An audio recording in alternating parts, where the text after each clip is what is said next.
Wow, wow, wow. Hindi tayo? Nandito na kami sa Myeongdong ulit para food trip. Ay, magkaiba kami ng gagawin. Sobrang daming tao na.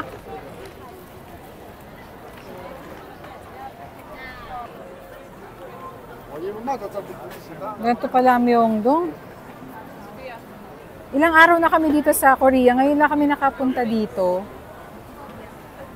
Ganito pala dito. Ito, kanina nakita ko to eh. Parang type ko to. Itong food na to. Yan o. May cheese kimchi roll. Wow, okay yun ah. Yun o. Sarap po. Oh. Wow, wow, wow. Hindi tayo? Gusto mo, nak?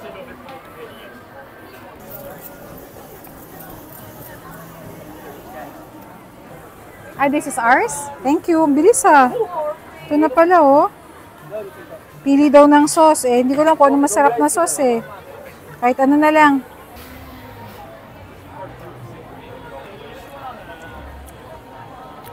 Pag nandito kayo sa Myeongdong, hanapin nyo ito. Nasa may dulo siya ng kahabaan ng street na to.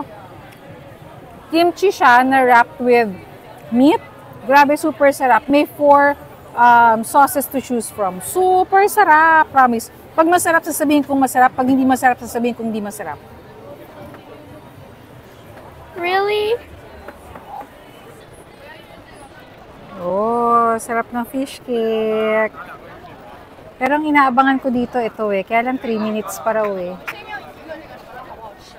Bilis lang yun, 3 minutes. Pero ito, winner oh. Wow. Ito may hindi maanghang na ko. This one is not too spicy.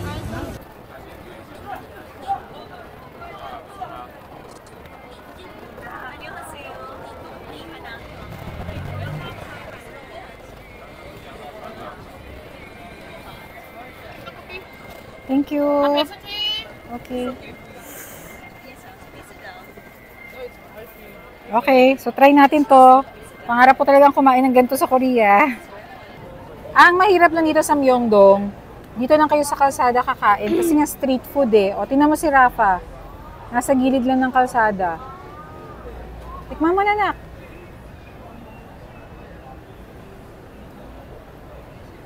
Mainit, pero authentic yan. Sarap na? Ako rin eh, nagustuhan ko rin eh. Oh, mainit. Sabi ko sa'yo, mainit na. Fried coconut shrimp, Rafa. What's coconut shrimp? Coconut daw. Ito yung kanina pang pinapangarap ng anak ko. Order ka na. Very delicious. Order ka na. Oh, okay ka lang? Good. Nauna yung dessert ah. Hindi pa tayo kumakain ah. Masarap ba? Yeah.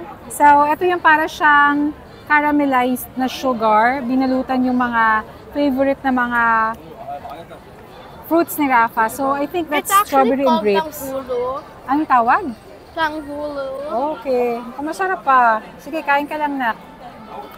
Ano pa tayo na makakain? Thank you.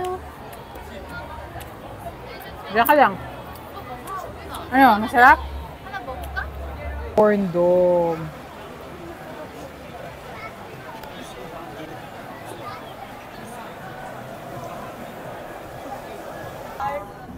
Sarap. Wow! Rafa lobster, ano? Should we? Ito noodles, so japchae. What is That is buttered squid. It has butter. They fried it in butter. Thank you. How much?